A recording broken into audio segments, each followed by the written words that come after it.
Hello, welcome to Tiny Table Talk for The Challenge Season 36, Double Agents Episode 12, and in this video, we're going to be looking into the double elimination that happened in this week's episode, look further into the Big T and CT situation. I have some questions on their editing techniques, and of course, your comments from my Thursday's review and recap video. So we got a lot to go over. Let's just jump right into it.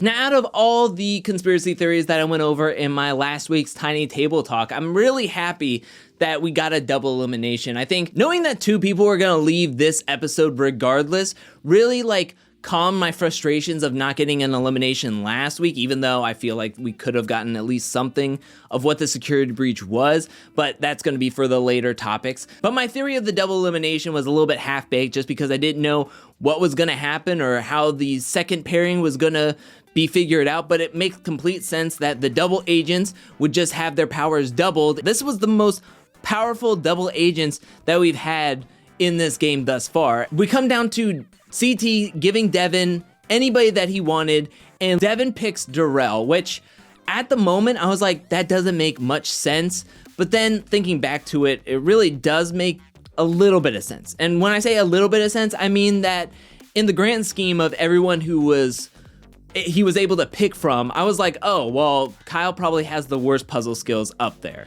I mean, I'm sure he's good at puzzles, but out of everybody, he probably has the least experience with puzzles, and Devin should have picked him, but they are best friends. They are on the same side of the house, so it doesn't help your numbers. If either Devin or Josh were to win in this elimination, they were gonna have a very big uphill battle, as they were probably gonna have to win possibly 2 or 3 more eliminations, depending on how many eliminations we have left in this game. They were gonna have to win multiple eliminations down the road. As they were voted in this week, they could be just voted in the next week. So I can see why he would take a shot at Darrell, but I think the better shot would have been Fessy. Devin has been spouting how Big Brother sucks and we need to take the numbers from Big Brother. So why not take somebody or go up against somebody from the Big Brother Alliance? You already have Josh going up against CT. Why not take a shot at Fessy? Heck, in an episode earlier this season, you were gonna throw in Josh against Fessy and hope Josh could win against Fessy. Why not just do that yourself? I mean, if you luck into winning against Fessy, especially since this isn't a physical elimination and it's a puzzle, you take your shot at Fessy. If you can get 2 people from the Big Brother Alliance out and get some numbers on your side, I also feel that if you can do that, you could swing Darrell's vote back to your way. And also, there's some talk, or there was a tweet that was done by Josh, and he mentions that while in the elimination against CT, his harness dropped, and that's why we saw his feet hitting into the podium. He said that his harness dropped in the middle of the elimination, making it impossible to get his last puzzle piece, and by the time that production was looking into it, or something to that effect, CT had already won the puzzle. He goes on in the tweet to say that nobody was probably going to beat CT in that puzzle, so good on him. He just wished it would have been shown in the edit. It has been thus deleted from his Twitter account, so there is more rumors and shenanigans happening in the production, so there's more of that floating around after last week's Lolo's tweets. Now Josh is getting into it. I mean, this is the stuff that you do not want to hear from a TV show that you like and that you want to be rooting for people when you hear some of the things that are happening. Even if it is a production malfunction, unbeknownst to them, you don't want to hear about this. You want to hear okay, they reset and then that's what they were going to be doing. Even though if they did reset and CT was right at the end of putting together his puzzle, he would have known how to put the puzzle together, and then it could have been even that much quicker. But why not just try to reset it and just go from there? But in saying all of that, I'm happy that one of the conspiracy theories was right, that it was a double elimination, because that was probably the best case scenario after having to wait 2 weeks to figure out what the security breach was, and that we didn't get one elimination last week. Now, I have mentioned quite a bit in my review and recap about the situation between Big T and CT, and a lot of people have mentioned that it's not that CT picked Cam, but it's the way he picked Cam. I think that there are a couple of moments where CT kind of twists the knife, or it just puts a little bit more salt into Big T's wound.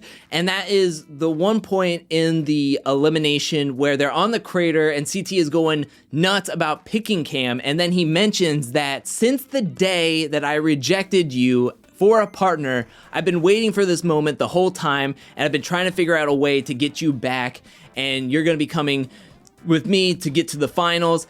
I think this really hurts Big T in a way that was like, okay, well, we've had multiple talks. You promised that we were going to be together this whole game, that you had my back, that you liked me as a partner, and then to come to find out that you've been thinking this whole time on a way to go down to the elimination, get your gold skull, and then be able to switch me out.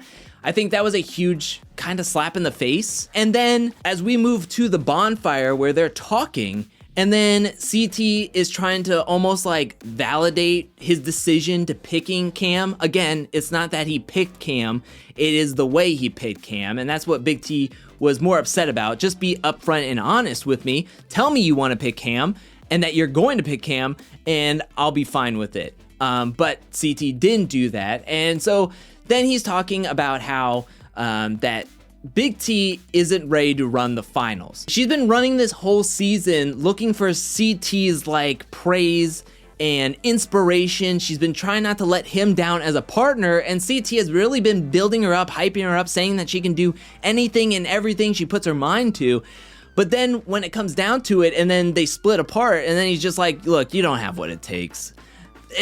That's another slap in the face. It's like saying that, hey, I was just kind of lying to you the whole time. You don't have what it takes. And I like the way Big T decided to react to this, which was getting up, standing her ground, and kind of having the attitude of saying, like, I'm going to show you, I'm going to show everybody, I'm going to prove to myself that I do have what it takes.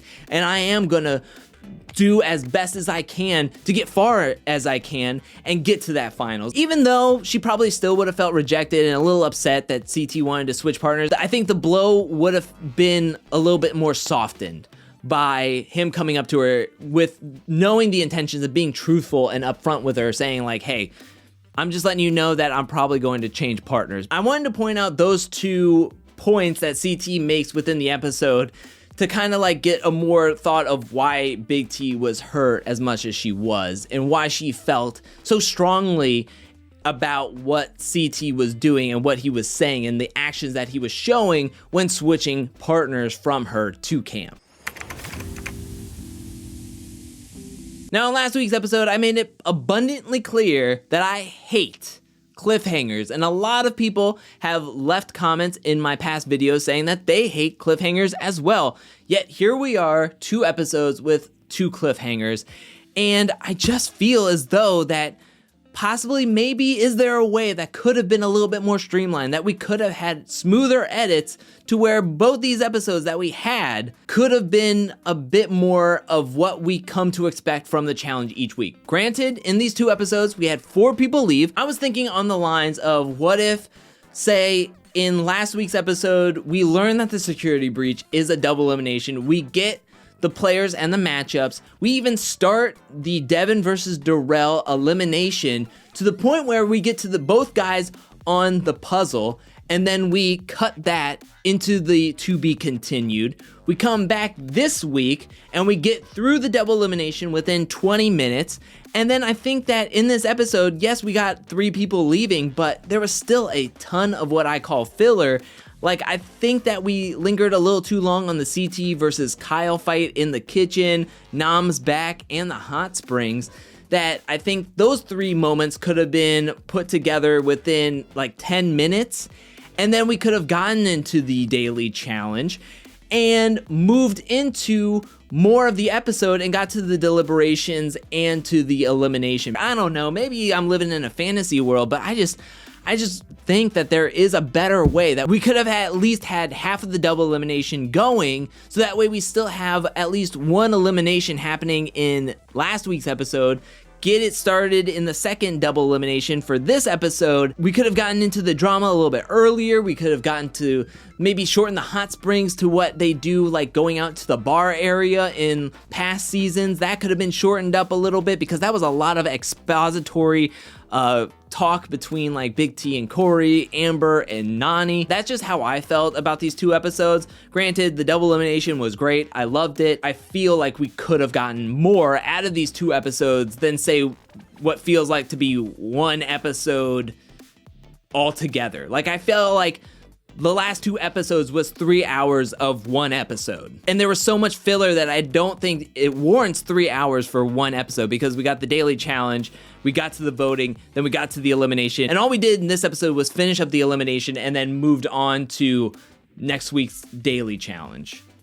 That's just me. That's just my opinion. I don't know if anybody agrees with my opinion on this.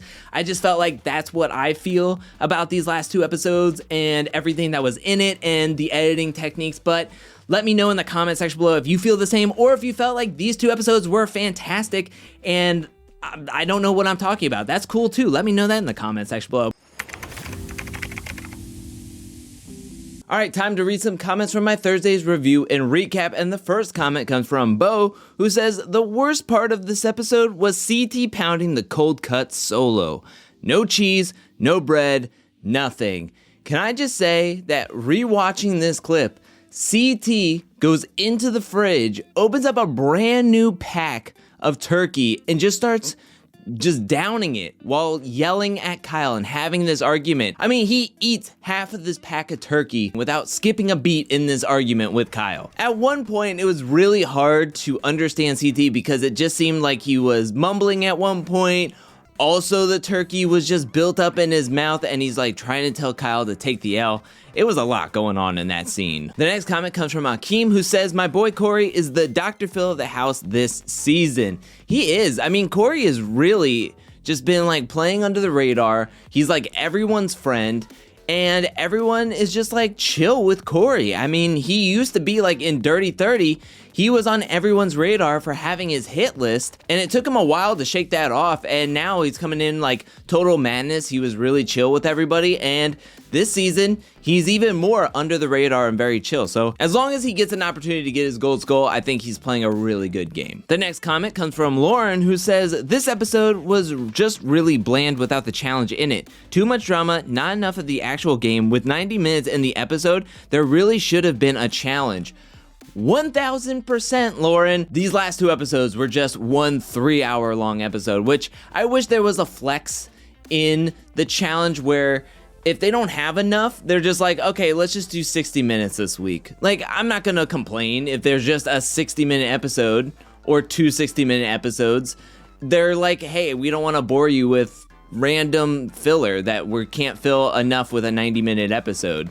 I mean, I'm fine with that. Just, I don't know, maybe that's just me, but that's just how I'm feeling. The next comment comes from Alicia, who says, CT, Devin, who do you want? Devin, I'll take the 4-time champ who's only lost 2 eliminations ever. Yeah, I mean, he's a 4-time champ and he's only lost 2 eliminations. Like, come on, Devin. I know you are really, like, proud of your puzzle skills, but come on now. The next comment comes from ZB, who says, on paper, CT and Cam are unstoppable, but I really think Cam and Kyle work better together, and Kyle saying he feels like he lost his queen made my heart ache.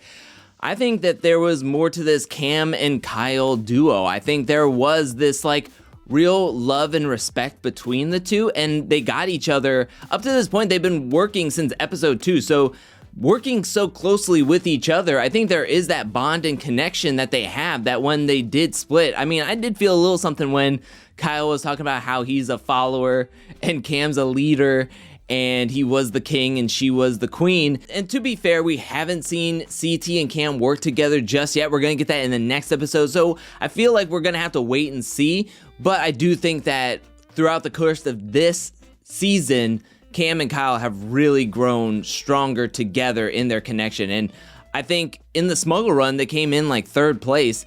And I think that shows for something that they did really work together. They have the communication. The next comment comes from Aisha, who says, Mom and I were sad to see Nam go. She'll miss his bod. Won't we all?